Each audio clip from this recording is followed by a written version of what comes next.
സഹോദരങ്ങളെ, സഹോദരിമാരെ, അല്ലാഹു സുബ്ഹാനഹു വ തആലയുടെ വിധിനിർദ്ദേശങ്ങളെല്ലാം പാലിച്ചുകൊണ്ട് ജീവിക്കണമെന്ന് എന്നോടും തുടർന്ന് നിങ്ങൾ ഓരോരുത്തരോടും ഉപദേശിക്കുകയാണ്, വസിയത്ത് ചെയ്യുകയാണ്. മനുഷ്യരായ നമ്മെ സംബന്ധിച്ചിടത്തോളം, പ്രത്യേകിച്ച് സത്യവിശ്വാസികളെ സംബന്ധിച്ചിടത്തോളം, ആ വിശ്വാസികളായ ആളുകൾക്ക് അവരുടെ ജീവിതത്തിന്റെ സുദീർഘമായ യാത്രയിൽ വളരെ പ്രധാനപ്പെട്ട ലക്ഷ്യമുള്ള യാത്രയാണ് എന്റെയും നിങ്ങളുടെയും യാത്ര. ആലമൽ അർവാഹിൽ നിന്ന് തുടങ്ങി ആലമൽ ബുദൂറിൽ കഴിഞ്ഞു ആലമൽ ദുനിയയിലാണ് നാം ഇപ്പോൾ ജീവിച്ചുകൊണ്ടിരിക്കുന്നത്. ഈ ആലമൽ ബർസഖ് വഴി ആലമൽ ആഖിറയിൽ എത്തേണ്ടവരാണ് ഞാനും നിങ്ങളും. അതുകൊണ്ട് ആലമൽ ആഖിറ, പരലോകത്ത് നാം എത്തിക്കഴിഞ്ഞാൽ അവിടെ നമുക്ക് വിജയം കൈവരിക്കാൻ സാധിക്കണമെങ്കിൽ അല്ലാഹു സുബ്ഹാനഹു വ തആല നമുക്ക് പ്രവർത്തന ലോകമായിട്ട് തന്നിരിക്കുന്ന ഈ ഐഹിക ജീവിതം, അതായത് ദുനിയാവ്, ഈ ദുനിയാവിൽ ജീവിക്കുന്ന സമയത്ത് നമുക്ക് ചില നിയമങ്ങളും നിർദ്ദേശങ്ങളും അല്ലാഹു തആല പാലിക്കാൻ നമ്മോട് ആവശ്യപ്പെട്ടിട്ടുണ്ടല്ലോ. അത് ആദം നബി അലൈഹിസ്സലാത്തു വസ്സലാം മുതൽ അഷ്റഫുൽ ഖൽഖ് റസൂലുള്ളാഹി സ്വല്ലല്ലാഹു അലൈഹി വസല്ലം വരെയുള്ള പ്രവാചകന്മാരിലൂടെ അല്ലാഹു സുബ്ഹാനഹു വ തആല പഠിപ്പിച്ചു. അതിന്റെ അന്തിമ രൂപം ഇസ്ലാമിന്റെ ശരീഅത്ത് നിയമങ്ങൾ പരിപൂർണമാക്കി തന്നു റസൂലുള്ളാഹി സ്വല്ലല്ലാഹു അലൈഹി വസല്ലം. അതുകൊണ്ട് ആ ഇസ്ലാമിക ശരീഅത്തിന്റെ അതിർവരമ്പുകൾ ലംഘിക്കാതെ കൃത്യമായ നിലക്കുള്ള വിശ്വാസങ്ങളും പ്രവർത്തനങ്ങളും സ്വഭാവങ്ങളും എല്ലാം നന്നാക്കിക്കൊണ്ട് ജീവിച്ചാൽ മാത്രമാണ് നമുക്ക് പരലോകത്ത് വിജയിക്കാൻ സാധിക്കുകയുള്ളൂ. അതിൽ പ്രധാനപ്പെട്ട ഒരു കാര്യമാണ് നമ്മുടെ ജീവിതത്തിൽ സാമ്പത്തികമായ നിലക്ക് സമ്പാദിക്കുന്നതും ആ സമ്പത്ത് ചെലവഴിക്കുന്നതും ഇസ്ലാം നമ്മോട് കൽപ്പിച്ചതായ രീതിയിലായിരിക്കണം എന്നത് സത്യവിശ്വാസികളെ സംബന്ധിച്ചിടത്തോളം ഒഴിച്ചുകൂടാൻ പറ്റാത്തതും നമ്മുടെ വിജയത്തിന്റെ നിദാനവും അതാണ്. അതുകൊണ്ട് സാമ്പത്തിക വിശുദ്ധി വളരെ ആവശ്യമായതുകൊണ്ട് നമ്മുടെ സമ്പത്തിനെ സംബന്ധിച്ച്, നാം സമ്പാദിച്ചതിനെ സംബന്ധിച്ച്, സമ്പത്ത് ചെലവഴിച്ചതിനെ സംബന്ധിച്ചൊക്കെ പരലോകത്തെ അല്ലാഹു സുബ്ഹാനഹു വ തആല ചോദ്യം ചെയ്യപ്പെടുമെന്ന് റസൂലുള്ളാഹി സ്വല്ലല്ലാഹു അലൈഹി വസല്ലം നമ്മെ പഠിപ്പിച്ചിട്ടുണ്ട്. അല്ലാഹുവിന്റെ റസൂൽ സ്വല്ലല്ലാഹു അലൈഹി വസല്ലം പറഞ്ഞല്ലോ, വഅൻ മാലിഹി മിൻ അയ്ന കസബഹു വമാ അൻഫഖ, നീ എങ്ങനെ സമ്പാദിച്ചു എന്ന് അല്ലാഹു തആല ചോദിക്കും. നീ ആ സമ്പാദ്യം ഏത് വഴിക്കാണ് ചെലവഴിച്ചത് എന്നും അല്ലാഹു സുബ്ഹാനഹു വ തആല നമ്മോട് ചോദിക്കുന്നതാണ്. അതുകൊണ്ട് സമ്പാദ്യത്തെ സംബന്ധിച്ചുള്ള കൃത്യമായ ബോധം നമുക്കുണ്ടായിരിക്കണം. സമ്പാദിക്കാൻ പാടില്ല എന്ന് ഇസ്ലാം പറയുന്നില്ല. സമ്പന്നൻ സമ്പാദിച്ച ആള് ആ സമ്പാദ്യമുള്ള, അതായത് ധനവാൻ സ്വർഗത്തിൽ കിടക്കയില്ല എന്നൊന്നും ഇസ്ലാം നമ്മോട് പറഞ്ഞിട്ടില്ല. അത് മറ്റുള്ള പല ആളുകളുടെയും സിദ്ധാന്തമാണ്. അങ്ങനെ ആളുകൾ എഴുതിയുണ്ടാക്കിയ ഗ്രന്ഥങ്ങളിലെ വാക്ക് മാത്രമാണ് ധനവാൻ സ്വർഗത്തിൽ കടക്കുകയില്ല എന്നത്. പരിശുദ്ധ ഖുർആൻ ഒരിക്കലും അത് പറഞ്ഞിട്ടില്ല. സമ്പാദനത്തെ സംബന്ധിച്ച് അല്ലാഹു തആല വ്യത്യസ്ത രീതിയിൽ ഖുർആനിൽ നമ്മുടെ മുന്നിൽ അവതരിപ്പിക്കുന്നതായി കാണാം. ഒരു സ്ഥലത്ത് അല്ലാഹു സുബ്ഹാനഹു വ തആല സമ്പാദ്യത്തെ സംബന്ധിച്ച് അല്ലാഹു തആല പറഞ്ഞത് ഖിയാമ എന്നാണ്. ഖിയാമ എന്ന് പറഞ്ഞാൽ നിലനിൽപ്പ് എന്നാണ് അതിന്റെ അർത്ഥം. ഒരു മനുഷ്യന്റെ, ഒരു വ്യക്തിയുടെ നിലനിൽപ്പിന് ആധാരമാണ് സമ്പാദ്യം. അതുപോലെ തന്നെ ഒരു സംഘത്തിന്റെ, ഒരു സംഘടനയുടെ, ഒരു രാഷ്ട്രത്തിന്റെ, ഒരു രാജ്യത്തിന്റെ, ലോകത്തിന്റെ നിലനിൽപ്പ് തന്നെ സമ്പാദ്യത്തിലൂടെയാണ്. സമ്പാദ്യമില്ലെങ്കിൽ നിലനിൽക്കാൻ സാധിക്കുകയില്ല. മനുഷ്യരുടെ നിലനിൽപ്പിന് ആധാരമായി അല്ലാഹു തആല നൽകിയിരിക്കുന്നതാണ് സമ്പത്ത് എന്ന് അല്ലാഹു സുബ്ഹാനഹു വ തആല ഒരു സ്ഥലത്ത് പറയുന്നുണ്ട്. ഇന്നും പല രാജ്യങ്ങൾ സാമ്പത്തിക വ്യവസ്ഥിതി സംവിധാനം തകർന്നതുകൊണ്ട് പല രാജ്യങ്ങളും വളരെ തകർച്ചയിലാണ്. പല രാജ്യങ്ങളും അതിനെ സംബന്ധിച്ച് വളരെ ഭയത്തിലാണ്. സമ്പാദ്യ വ്യവസ്ഥ തകർന്നതുകൊണ്ട് അപ്പൊ ആ നിലനിൽപ്പിന് ആധാരമായി നിശ്ചയിച്ച് നമ്മുടെ മുന്നിൽ അവതരിപ്പിച്ചിരിക്കുന്ന സമ്പാദ്യത്തെ സംബന്ധിച്ച് അള്ളാഹു മനുഷ്യരുടെ നിലനിൽപ്പ് എന്നാണ് അള്ളാഹു പറഞ്ഞിരിക്കുന്നത്. രണ്ടാമത് അള്ളാഹു സുബ്ഹാനഹു വ തആല പറഞ്ഞത് സമ്പാദ്യത്തെ സംബന്ധിച്ച് പരിശുദ്ധ ഖുർആനിൽ ഖൈർ എന്നാണ്.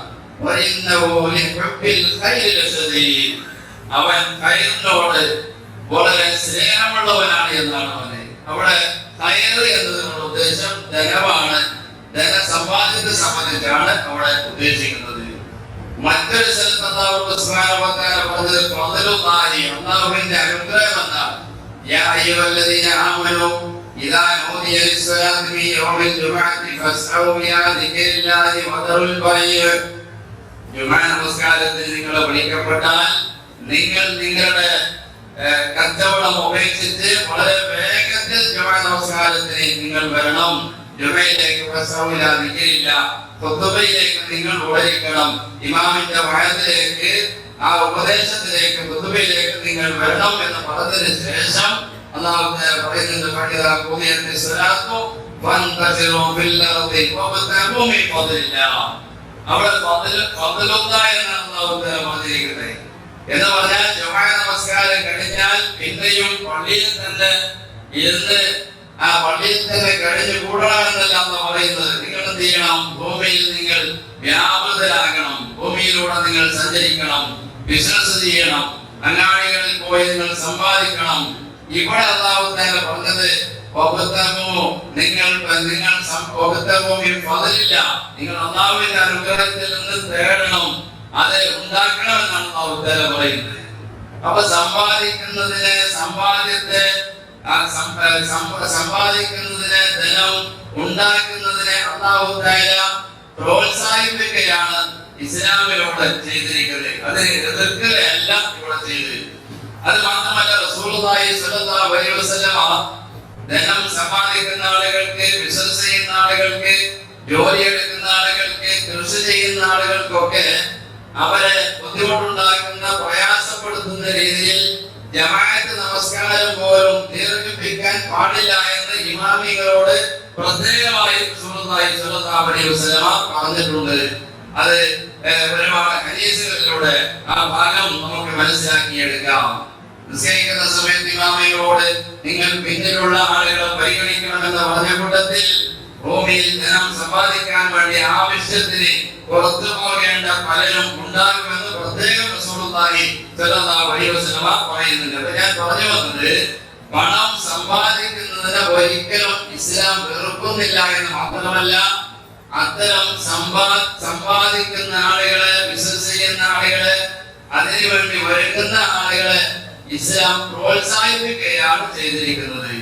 ഇനി നാം മനസ്സിലാക്കേണ്ടത്, അങ്ങനെ ധനം സമ്പാദിക്കുന്ന സമയത്ത് ഐഹികമായ നിലയ്ക്ക് തന്നെ നാം പല നിലക്കുള്ള കരുതലുകളും നാം നടത്തേണ്ടിയിരിക്കുന്നു. ഇന്ന് ലോകത്ത് നടന്നുകൊണ്ടിരിക്കുന്ന പല ആളുകളെയും പ്രയാസപ്പെടുത്തിക്കൊണ്ടിരിക്കുന്ന ധനം ഇരട്ടിപ്പിക്കാൻ വേണ്ടിയിട്ടും അതുപോലെ തന്നെ ധനം ഉണ്ടാക്കി തരാൻ വേണ്ടിയിട്ടും പല ആളുകളും, വ്യക്തികളും, പല പ്രസ്ഥാനങ്ങളും ഒക്കെ അത്തരത്തിൽ ആളുകളെ ചൂഷണം ചെയ്യുന്നതായി നമുക്ക് കാണാൻ സാധിക്കുന്നു. അതിലൊന്നും ചെന്ന് കാണാതെ നല്ല കരുതലോടുകൂടി നല്ല നിലക്കുള്ള ബിസിനസ്സും നല്ല നിലക്കുള്ള സമ്പാദ്യമൊക്കെ നാം ഉണ്ടാക്കിയെടുക്കേണ്ടത് ആവശ്യമാണ്.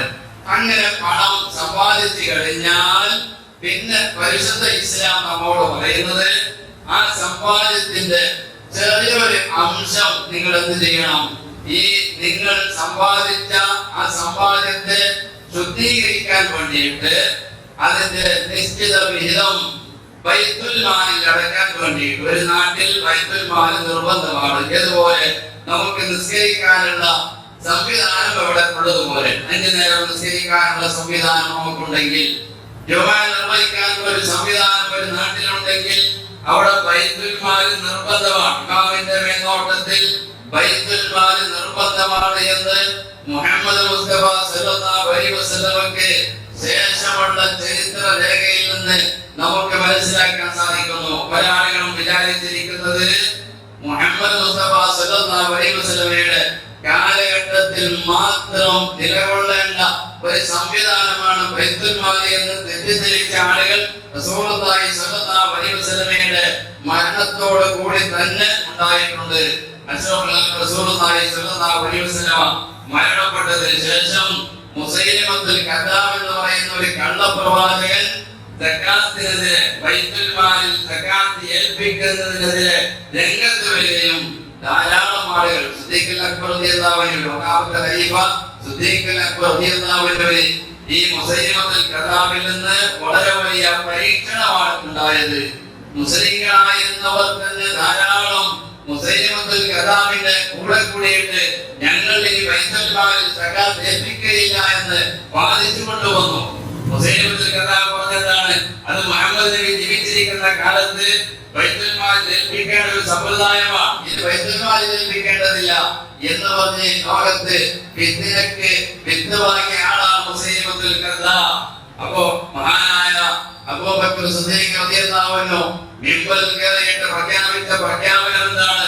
മുഹമ്മദ് നബിക്ക് സക്കാത്ത് ബൈത്തുൽ മാലിൽ ഒട്ടകത്തെ കൊടുക്കുമ്പോൾ ആ ഒട്ടകത്തിന്റെ കൂടെ കാല് കൊടുത്തിട്ടുണ്ടെങ്കിൽ ആ കാലിന് വേണ്ടിയിട്ട് പോലും ഞാൻ അവരോട് യുദ്ധപ്രഖ്യാപനം നടത്തുമെന്നാണ് സിദ്ദീഖ് അക്ബർ റളിയല്ലാഹു അൻഹു പറഞ്ഞിരിക്കുന്നത്. എന്ന് പറഞ്ഞാൽ ബൈത്തുൽ മാൽ സമ്പ്രദായം അത് നബി സല്ലല്ലാഹു അലൈഹി വസല്ലമയുടെ കാലഘട്ടത്തിൽ മാത്രമല്ല, അതിനുശേഷവും ലോകാവസാനം വരെ എല്ലായിടങ്ങളിലും ആവശ്യമാണ് എന്ന ആ സത്യം ഇവിടെ നിന്ന് നമുക്ക് മനസ്സിലാക്കാൻ സാധിക്കുന്നു. അപ്പൊ ബൈത്തുൽ മാൽ ആവശ്യമാണ്, ഇല്ലെങ്കിൽ ഉണ്ടാക്കേണ്ടത് ആ മഹല്ലിൽ നിർബന്ധമായ ബാധ്യതയാണ്. ആ മഹല്ല് ഭരണാധികാരികളായ മഹല്ലിനെ മുന്നോട്ട് കൊണ്ടുപോകുന്ന ആളുകളെ സംബന്ധിച്ചിടത്തോളം മറ്റ് ഭാരവാഹികളായ ഖാദിമീങ്ങളായ ആളുകൾ അത് ചെയ്യേണ്ടത് ആവശ്യമാണ്. ഇന്ന് സക്കാത്തിന്റെ അവസ്ഥ എന്താണ്?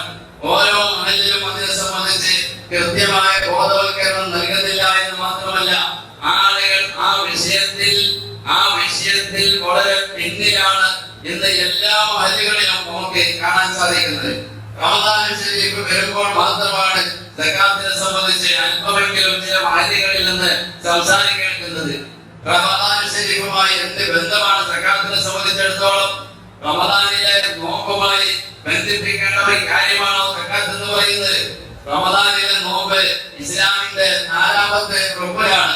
അതേസമയത്ത് ഇസ്ലാമിന്റെ 3ാമത്തെ റുക്നാണ്, ഘടകമാണ് സക്കാത്ത് നൽകുക എന്ന് പറയുന്ന ഈ സംഭവം. അതുകൊണ്ട് റമദാൻ ശരീഫിൽ ചില മുതലാളിമാരുടെ വീട്ടിൽ റെയിൽവേയിൽ ടിക്കറ്റ് എടുക്കുന്നതിനേക്കാൾ വലിയ ക്യൂ കാണാം.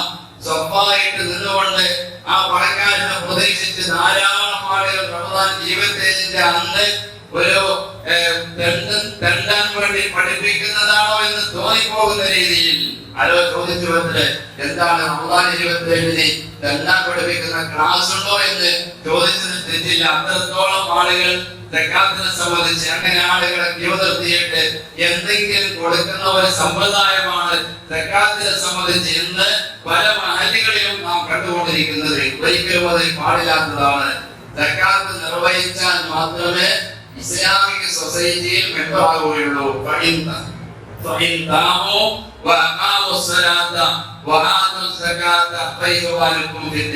അല്ലാഹുവിന്റെ ഖുർആനിൽ അങ്ങനെയാണ് അല്ലാഹു തആല പറഞ്ഞിരിക്കുന്നത്.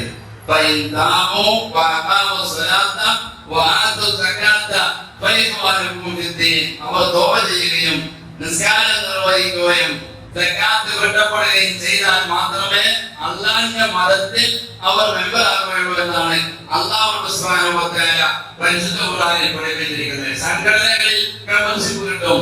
അതേ സംഘടനാ ഭാരവാഹികളെ കണ്ടാൽ അവരെ നിശ്ചയിച്ചിരിക്കുന്ന നിയമങ്ങളും നിർദ്ദേശങ്ങളും ഒക്കെ ഞാൻ പാലിക്കാമെന്ന് പറഞ്ഞാൽ സംഘടനകളിൽ മെമ്പർഷിപ്പ് ആളുകൾ തരും. പക്ഷെ ഇസ്ലാമിൽ മെമ്പറാകണമെങ്കിൽ സക്കാത്ത് കൃത്യമായി ഇവിടെ വീട്ടപ്പെടണമെന്ന് തന്നെയാണ് അല്ലാഹുവിന്റെ ഖുർആനിൽ നിന്ന് നമുക്ക് മനസ്സിലാക്കാൻ സാധിക്കുന്നത്. ഈ ആയത്തിന്റെ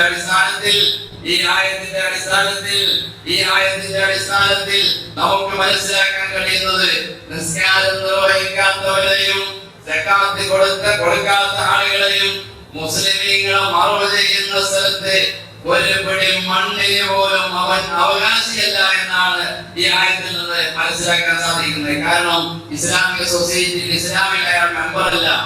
ഇസ്ലാമിൽ മെമ്പർ അല്ലാത്തൊരു മനുഷ്യന് ഇസ്ലാമിന്റെ മുസ്ലിങ്ങളുടെ അവരെ മറവ് ചെയ്യുന്ന സ്ഥലത്ത് മറവ് ചെയ്യേണ്ട ബാധ്യത പോലും മുസ്ലിങ്ങളായ ആളുകൾക്കില്ല എന്ന് നാം മനസ്സിലാക്കണം. അതുകൊണ്ട് സമ്പാദ്യം നമുക്ക് എത്രയും സമ്പാദിക്കാം. സമ്പാദിക്കുന്നത് അല്ലാഹു തആല അനുവദിച്ച രീതിയിലായിരിക്കണം എന്ന് മാത്രമേ ഉള്ളൂ. അങ്ങനെ സമ്പാദിച്ചു കഴിഞ്ഞാൽ ആ സമ്പാദ്യത്തിന് ഒരു നിശ്ചിത അളവ് നിസാബ് കണക്ക് എത്തിക്കഴിഞ്ഞാൽ അതിന്റെ 2% അതുപോലെ ശതമാനത്തിൽ മറ്റുള്ള സമ്പത്തിനെ സംബന്ധിച്ച് ഏറ്റക്കുറച്ചിലുകൾ കാണാം. എന്നാൽ ആ ശതമാനം ബൈത്തുൽ മാലിൽ ഏൽപ്പിക്കേണ്ടത് ആവശ്യമാണ് എന്ന് മനസ്സിലാക്കണം.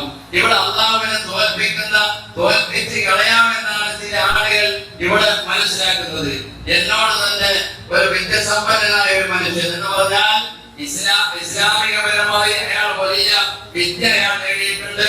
അതുപോലെ തന്നെ ഐഹികമായ നിലക്കുള്ള വിദ്യാഭ്യാസവും അദ്ദേഹത്തിനുണ്ട്. അയാൾ പോലും എന്നോട് പറഞ്ഞത് 100 പവൻ സ്വർണം എന്റെ കയ്യിലുണ്ട്, അതുകൊണ്ട് ആ സ്വർണം എങ്ങനെയെങ്കിലും ഒന്ന് വിറ്റിട്ട് എന്ത് വേണം, അല്പം സ്ഥലമെടുക്കണമെന്നാണ് അയാൾ പറഞ്ഞത്. ഞാൻ ചോദിച്ചു, എന്തിനാണ് സ്ഥലമെടുക്കുന്നത് എന്ന് അയാളോട് ചോദിച്ചപ്പോ അങ്ങനെ അദ്ദേഹം പറഞ്ഞത്, ഈ സ്വർണ്ണമാകുമ്പോ വർഷാവർഷം സക്കാത്ത് കൊടുക്കണ്ടേ, അങ്ങനെ സക്കാത്ത് കൊടുത്ത് തീർന്നു പോകുമല്ലോ, അതുകൊണ്ട് സ്വർണം വിറ്റിട്ട് ആ പണത്തിന് സ്ഥലം വാങ്ങിയിട്ട് കഴിഞ്ഞാൽ പിന്നെ സ്ഥലത്തിന് സക്കാത്ത് കൊടുക്കേണ്ടതില്ലല്ലോ, അതുകൊണ്ട് ആ സ്ഥലം അവിടെ കിടക്കുമല്ലോ എന്ന ഒരു ദുരുദ്ദേശമാണ് അയാളെ സംബന്ധിച്ചിടത്തോളം.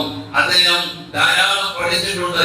ഇസ്ലാമിനെ സംബന്ധിച്ച് കോളേജുകളിൽ അദ്ദേഹം പഠിച്ച് മനസ്സിലാക്കിയിട്ടുണ്ട്. പക്ഷേ സക്കാത്തിനെ സംബന്ധിച്ച് കൃത്യമായ നിലയ്ക്ക് മനസ്സിലാക്കാൻ അദ്ദേഹത്തിന് കഴിഞ്ഞില്ല. അയാളോട് ഞാൻ ചോദിച്ചു, നിങ്ങളുടെ കൈവശമുള്ള ആ സ്വർണത്തിന് നിങ്ങൾ സക്കാത്ത് കൊടുത്തു കഴിഞ്ഞാൽ പിന്നെ എപ്പോഴാണ് അതിന്റെ സക്കാത്ത് നിങ്ങൾ കൊടുക്കേണ്ടത്? ആ സ്വർണം വളർച്ചയുണ്ടെങ്കിൽ മാത്രമാണ്. അതിനെന്താണ് തെളിവ്?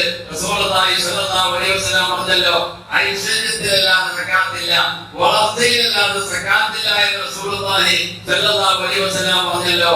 ആ വളർച്ചയ്ക്കൊക്കെ സക്കാത്ത് കൊടുക്കണം. സ്വർണം നിങ്ങളുടെ കൈവശമുണ്ടെങ്കിൽ ആ സ്വർണം നിങ്ങൾ സക്കാത്ത് കൊടുത്ത് ശുദ്ധീകരിച്ച പണം കൊണ്ടാണ് നിങ്ങൾ വാങ്ങിയതെങ്കിൽ ആ വാങ്ങിയതിനു ശേഷം പിന്നീട് ആ സ്വർണത്തിന് സക്കാത്ത് അതിൽ വളർച്ചയുണ്ടെങ്കിലാണ് നിങ്ങൾ സക്കാത്ത് കൊടുക്കേണ്ടതെന്ന് പറഞ്ഞ് അതിനെ സംബന്ധിച്ച് പറഞ്ഞ് കൊടുത്തപ്പോഴാണ് ആ വിഷയത്തിൽ അയാളെ ശ്രദ്ധിക്കുന്നത്.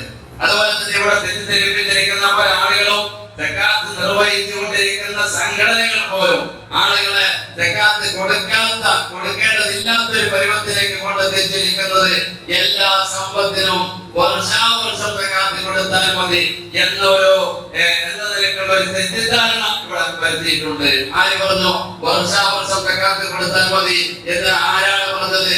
അങ്ങനെ എവിടെയാണ് നിങ്ങൾക്ക് കാണാൻ സാധിക്കുക?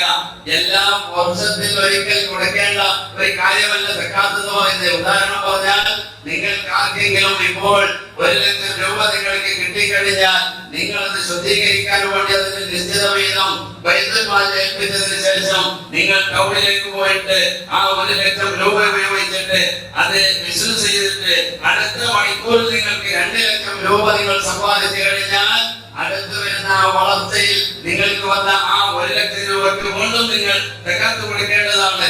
ആ സമയത്ത് നിങ്ങളോട് ആളുകൾ പറഞ്ഞ് മനസ്സിലാക്കി തന്നിരിക്കുന്നത്, പിന്നീട് നിങ്ങൾ നിങ്ങളുടെ ചെലവ് കഴിച്ച് ബാക്കിയുണ്ടെങ്കിൽ വർഷത്തിൽ നിങ്ങൾ സക്കാത്ത് കൊടുത്താൽ മതി എന്ന് പറഞ്ഞ് നിങ്ങൾ മുസ്ലിമിന്റെയും കാഫിറിന്റെയും പട്ടികയിൽ നിങ്ങളെ കൊണ്ടുപോയി പെടുത്തിയിരിക്കുന്നത് ഈ അറിവുള്ള നാമധാരികളായ പണ്ഡിത വേഷധാരികളായ ആളുകളാണ് എന്ന സത്യം നിങ്ങൾ മനസ്സിലാക്കിയില്ല എങ്കിൽ അല്ലാഹു സുബ്ഹാനഹു വ തആല പറഞ്ഞ വൈലുൽ ലിൽ മുശ്രികീൻ الذين لا يؤتون الزكاة وهم بالآخرة كافرون. അല്ലാഹു സുബ്ഹാനഹു വ തആല പറഞ്ഞ മുശ്രിക്കന്മാരായ ആളുകൾക്ക് നാശം, അവർ പരലോകത്തിൽ വിശ്വസിക്കാത്ത കാഫിരീങ്ങളാണ് എന്ന് അല്ലാഹു തആല പറഞ്ഞല്ലോ.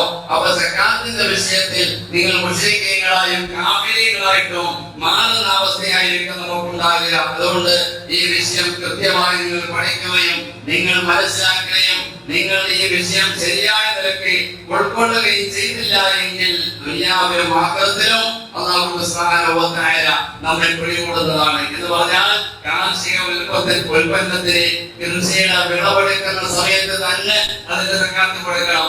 പണം നമ്മുടെ കയ്യിൽ എപ്പോഴാണോ വരുന്നത് ആ സമയത്ത് തന്നെ സക്കാത്ത് നിർവഹിക്കണം. ചിലവ് കഴിച്ച് എന്ന് പറഞ്ഞത് എന്റെ കയ്യിൽ പണം വന്നാൽ എന്റെയും കുടുംബ കുടുംബത്തിന്റെയും ചെലവഴിച്ച് എന്നല്ല അവിടെ അർത്ഥമാക്കേണ്ടത്. തെറ്റേന്റെ ഗ്രന്ഥങ്ങൾ പോലും തിരിയാത്ത ആളുകളായിട്ട് ഇന്നത്തെ പണ്ഡിതന്മാർ അധപ്പതിച്ചു എന്ന് പറഞ്ഞാൽ അത് നാണക്കേടാണ് മുസ്ലിം ഉമ്മത്തിന് എന്ന് പറഞ്ഞാൽ അടിസ്ഥാന ചെലവ് ഘടിച്ചു എന്നാണ് അവിടെ അർത്ഥമാക്കേണ്ടത്. എന്താണ് അടിസ്ഥാന ചെലവ്? കൃഷിക്ക് ആ കാർഷിക ഉൽപ്പന്നത്തിന് കൃഷിക്ക് എന്താണോ അടിസ്ഥാനപരമായ ചെലവ്, അതിന്റെ തൊഴിലാളികൾക്കും അതുപോലെ തന്നെ വെള്ളം നനയ്ക്കാനും അതുപോലെ തന്നെ വളമിടാനും ഒക്കെ അതിന്റെ അടിസ്ഥാന ചെലവാണ് അവിടെ ഉദ്ദേശിക്കുന്നത്. ഇവർ കട തുടങ്ങി കഴിഞ്ഞാൽ ആ കടക്ക് വേണ്ടുന്നതായ അടിസ്ഥാന ചെലവ്, വൈദ്യുതിയും അതുപോലെ തന്നെ അതിന്റെ വാടകയും ശമ്പളവും ഇത്തരത്തിലുള്ള അടിസ്ഥാന ചെലവാണ് ഉദ്ദേശിക്കുന്നത്. അല്ലാതെ ഞാൻ കഴിച്ച് ബാക്കിയുണ്ടെങ്കിൽ എന്ന് പറഞ്ഞാൽ ഒരു രൂപ പോലും അതിൽ ബാക്കി ഉണ്ടാകുകയില്ല. നിങ്ങളും നിങ്ങളുടെ കുടുംബവും നിങ്ങളുടെ കുടുംബത്തിന്റെയും ചെലവുകൾ ചെയ്യുന്ന ഒരർത്ഥം എവിടെയും നമുക്ക് കാണാൻ സാധ്യമല്ല. അതുകൊണ്ട് കൃത്യമായ ബോധം ആ വിഷയത്തിൽ നമുക്കുണ്ടായിരിക്കണം. നാം ധനം സമ്പാദിച്ച് ആ സമ്പാദനത്തിന്റെ ധനത്തിന്റെ സകാത്ത് കൃത്യമായി നാം നിർവഹിച്ചില്ല എങ്കിൽ പരലോകത്തെ അല്ലാഹു സുബ്ഹാനഹു വ തആല വളരെ വലിയ ശിക്ഷയാണ് നമുക്കായി അവിടെ അല്ലാഹു തആല ഏർപ്പെടുത്തിയിരിക്കുന്നത്. റസൂലുള്ളാഹി സ്വല്ലല്ലാഹു അലൈഹി വസല്ലം പറഞ്ഞു, സകാത്ത് കൊടുക്കാത്ത ആ ധനം വലിയ കാളസർപ്പമായിട്ട് അവന്റെ കഴുത്തിൽ ചുറ്റിയിട്ട് അനമാലുക അനകന്തുക അനമാലുക അനകന്തുക എന്ന് പറഞ്ഞ് ആ കാളസർപ്പം സകാത്ത് കൊടുക്കാത്ത നിർവഹിക്കാത്ത ധനം കൊണ്ട് അവനെ ആ സർപ്പം കൊത്തിക്കൊണ്ടിരിക്കുമെന്ന് റസൂലുള്ളാഹി സ്വല്ലല്ലാഹു അലൈഹി വസല്ലം. വലാ തഖ്സബന്ന الذين يبخلون بما آتاهم الله من فضله هو خير لهم بل هو شر لهم. സകാത്ത് കൊടുക്കാതെ സൂക്ഷിച്ചു വെച്ചിരിക്കുന്ന ആ നിധികൾ, അതായത് ശുദ്ധീകരിക്കാതെ സൂക്ഷിച്ചു വെച്ചിരിക്കുന്ന സ്വർണവും വെള്ളിയും പണവും എല്ലാം ശുദ്ധീകരിച്ചുകൊണ്ട് നമുക്ക് എത്രയും സൂക്ഷിച്ചു വെക്കാം. ശുദ്ധീകരിക്കാതെ ആ ധനത്തെ സൂക്ഷിച്ചു വെച്ച ആ ധനം പരലോകത്തെ അത് അവർക്ക് ശർമായിട്ട്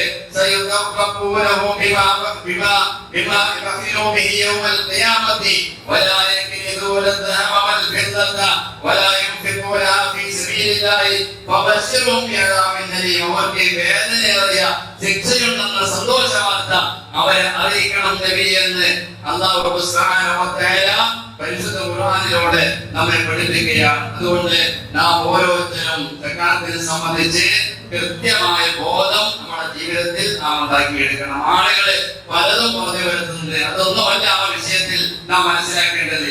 അവര് പറയുന്നതിനനുസരിച്ച് ധാരാളം സമ്പാദ്യം നമ്മുടെ കയ്യിൽ നിന്ന് നഷ്ടപ്പെടുകയാണ് ചെയ്യുന്നത്.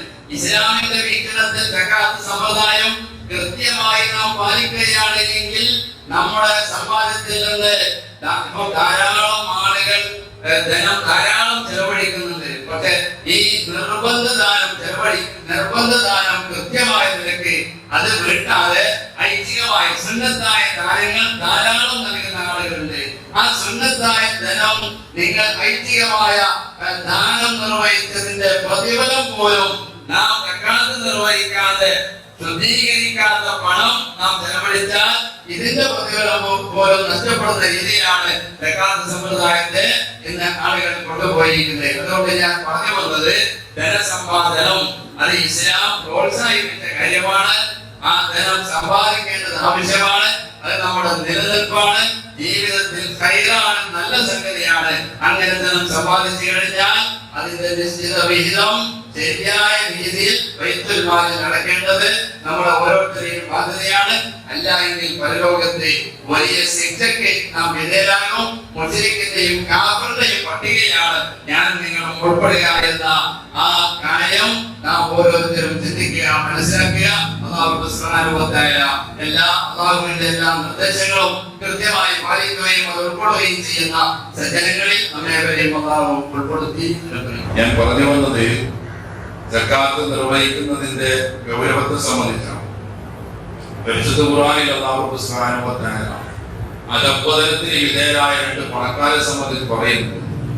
ധാരാളം പണക്കാരുണ്ട്, പക്ഷെ അധപ്പതനത്തിന് വിധേയരായ രണ്ട് പണക്കാർ. ഒന്ന് അബൂ ലഹബ്, മുശ്രിക്കായ പണക്കാരൻ. അദ്ദേഹം വലിയ സമ്പന്നനായിരുന്നു, ധനവാനായിരുന്നു. പക്ഷെ അദ്ദേഹത്തിന്റെ സമ്പത്തിന്റെ ബഹുഭൂരിഭാഗവും അദ്ദേഹം ഇസ്ലാമിനെ എതിർക്കാൻ വേണ്ടിയിട്ടാണ് അയാൾ ചെലവഴിച്ചത്. അതുകൊണ്ടാണ് അവന്റെ സമ്പാദ്യവും അവന്റെ സന്താനങ്ങളും അവരെ ഉപകാരപ്പെട്ടിട്ടില്ല എന്ന് പറഞ്ഞു. രണ്ടാമത്തെ പണക്കാരൻ മുസ്ലിമായ പണക്കാരനാണ് ഹാറൂൻ. മൂസാ നബി അലൈഹി സ്വലാത്തു വസ്സലാമിന്റെ കാലഘട്ടത്തിൽ ജീവിച്ച മൂസാ നബി അലൈഹി സ്വലാമിന്റെ പ്രജാപാലന്റെ മകനായിരുന്നു എന്നിവരെ നമുക്ക് കാണാൻ സാധിക്കുന്നു. ഇന്ന ഹാറൂന മൂസാ നബിയുടെ ജനതയിൽപ്പെട്ട ആളാണ് ഹാറൂൻ എന്ന് അല്ലാഹു തആല പറഞ്ഞിട്ടുണ്ട്. സൂറത്തുൽ ഖസസിൽ ആ ചരിത്രം നിങ്ങൾക്ക് വായിക്കാവുന്നതാണ്. ഹാറൂൻ മുസ്ലിമായ പണക്കാരൻ എന്ന് മാത്രമല്ല വലിയ പണ്ഡിതനായിരുന്നു. അക്കാലഘട്ടത്തില് വലിയ പണ്ഡിതനായിരുന്നു ഹാറൂൻ. ഇസ്ലാമിക പ്രബോധനം നടത്താൻ വേണ്ടി തിരഞ്ഞെടുക്കപ്പെട്ട 70 ആളുകളിൽ അമീറായിരുന്നു ഹാറൂൻ. അത്രയും സ്ഥാനമുണ്ടായ ആളാണ് ഹാറൂൻ. മൂസ അലൈഹി സ്വലാത്തു വസ്സലാമയോട് നിരന്തരമായി പറഞ്ഞ മൂസ, നമുക്ക് സമ്പത്തുണ്ടാകാൻ വേണ്ടി പ്രാർത്ഥിക്കണം. സമ്പത്തുണ്ടായി കഴിഞ്ഞാൽ ഇസ്ലാമിന് വേണ്ടി പ്രവർത്തിക്കാനും അതുപോലെ മതപ്രബോധന രംഗത്ത് നമുക്ക് പ്രവർത്തിക്കാനും ഒക്കെ ധാരാളം സമയം കിട്ടുമല്ലോ. ഞാൻ നിങ്ങളും പറയുന്നത് പോലെ തന്നെയാണ് ഹാറൂനും പറഞ്ഞത്. അള്ളാന്റെ മാർഗത്തിലൊക്കെ ഇറങ്ങാം, അല്പസ്വല്പമൊക്കെ സമ്പാദിക്കട്ടെ, അത് കഴിഞ്ഞ് ഞാൻ ഫ്രീയാകുമ്പോൾ ഞാൻ റെഡിയാണ് എന്ന് പറയുന്നത് പോലെ തന്നെയാണ് ഹാറൂൻ പറഞ്ഞത്. മൂസാ നബി അലൈഹി സ്വലാത്തു വസ്സലാം പറഞ്ഞു, പണം ഉണ്ടാകാൻ വേണ്ടി പ്രാർത്ഥിക്കേണ്ടതില്ല, ഹാറൂൻ പണത്തിൽ ബർക്കത്തുണ്ടാകാൻ, ഉള്ളതിൽ ബർക്കത്തുണ്ടാകാൻ വേണ്ടി പ്രാർത്ഥിച്ചാൽ മതി. ഹാറൂന് അതിന് സഹിച്ചില്ല. ഹാറൂൻ നിരന്തരമായി മൂസാ അലൈഹി സ്വലാത്തു വസ്സലാമിനോട് പറഞ്ഞുകൊണ്ടേയിരുന്നു. എന്താണ്? മൂസാ നബി അലൈഹി സ്വലാത്തു വസ്സലാം അവസാനം അള്ളാഹുവിനോട് പ്രാർത്ഥിച്ചു, ഹാറൂന്റെ ആവശ്യം നീ നിർവഹിച്ചു കൊടുക്കണമെന്ന് അല്ലാഹു തആലയോട് മൂസാ നബി അലൈഹി സ്വലാത്തു വസ്സലാം. അല്ലാഹു തആല പറഞ്ഞു, وآتيناه من الكنوز ما إن مفاتيحه لتنوء بالعصبة أولي القوى. ഹാറൂൻ തൂർ സീനാ മലഞ്ചെരുവുകളിൽ നിന്ന് സ്വർണത്തിന്റെ ആയുധങ്ങൾ കുഴിച്ചെടുത്തുകൊണ്ടുവന്ന് ഒരുതരം ചെടികളിൽ നിന്നുള്ള ഇലകൾ പറിച്ചു കൊണ്ടുവന്ന് ആ ഇലകളെ പിഴിഞ്ഞ് നീരാക്കി ആ നീരുപയോഗിച്ചുകൊണ്ട് സ്വർണത്തിന്റെ അരികളെ സ്വർണ്ണ കട്ടികളാക്കുന്ന ജോലിയായിരുന്നു ഹാറൂൻ ചെയ്തുകൊണ്ടിരുന്നത്. ഹാറൂന് നിധികൾ കൊടുത്തു അല്ലാഹു സുബ്ഹാനഹു വ തആല. ഹാറൂൻ പിന്നെ ആരാധനാലയങ്ങൾ പ്രാർത്ഥനയ്ക്ക് എത്തിയിരുന്ന ഹാറൂനെ കാണുന്നില്ല. കാരണം കമ്പനിയിൽ തിരക്ക് കൂടിയപ്പോ ബിസിനസ് അധികരിച്ചപ്പോ നിർത്തിവെച്ചു. പ്രാർത്ഥനയ്ക്ക് വന്നിരുന്ന ഹാറൂനെ കാണുന്നില്ല. പിന്നെ ജുമാ ദിവസം മാത്രം, ശനിയാഴ്ച മാത്രം വരാൻ തുടങ്ങി.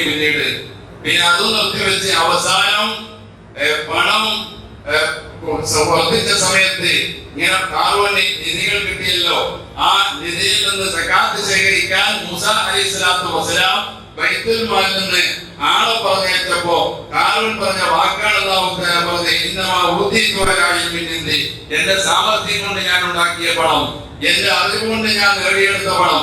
മൂസാക്ക് പണം ഉണ്ടാക്കാൻ കഴിഞ്ഞില്ല.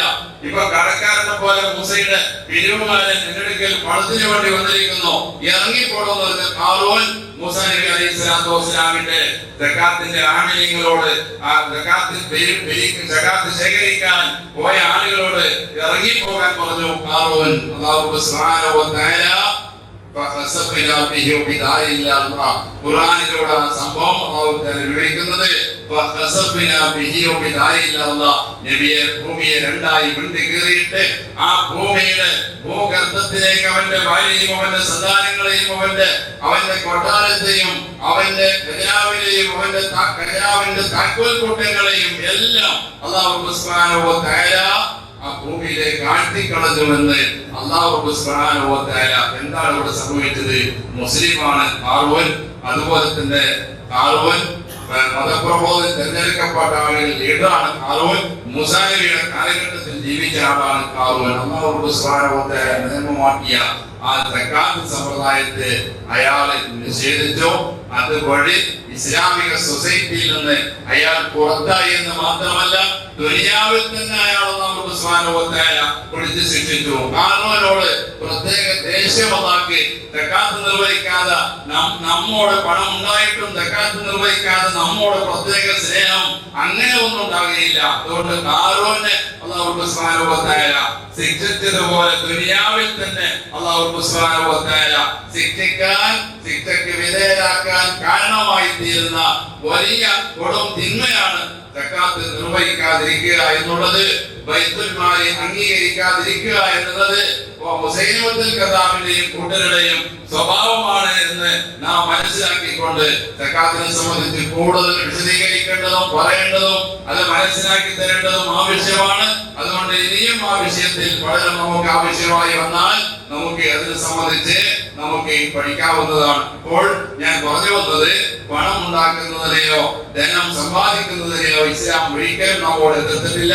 എത്രയും സമ്പാദിക്കാം, ഹലാലായ വഴിക്കാകണമെന്ന് മാത്രമേ നിബന്ധനയുള്ളൂ. അങ്ങനെ സമ്പാദിച്ച ധനം അതിന്റെ നിസ്വാബ് എത്തിക്കഴിഞ്ഞാൽ അത് കണക്കനുസരിച്ച് അത് ശുദ്ധീകരിക്കാൻ വേണ്ടി ബൈത്തുൽ മാൽ നിങ്ങൾ സക്കാത്ത് ഏൽപ്പിക്കണം. ഏൽപ്പിച്ചില്ല എങ്കിൽ ദുനിയാവിലും പരലോകത്തും വലിയ ശിക്ഷയ്ക്ക് വിധേയരാകുകയും ഇസ്ലാമിക സൊസൈറ്റിയിൽ തന്നെ പുറത്തു പോകാൻ ഇടവരുന്ന ഒരു കാര്യമാണ് ഇസ്ലാമിക സക്കാത്ത് സമ്പ്രദായം. അതുകൊണ്ട് നമ്മുടെ സാമ്പത്തിക വിശുദ്ധി പരലോകത്തെ മോക്ഷത്തിന് ആവശ്യമാണ്. ആ ആവശ്യമായ രീതിയിൽ നമ്മുടെ സമ്പാദ്യത്തെയും അതുപോലെ തന്നെ സക്കാത്ത് സമ്പ്രദായത്തെയും നാം മാറ്റിയെടുക്കുക. അല്ലാഹു സുബ്ഹാനഹു വ തആല അതിന് തൗഫീഖ് നൽകി അനുഗ്രഹിക്കുമാറാകട്ടെ.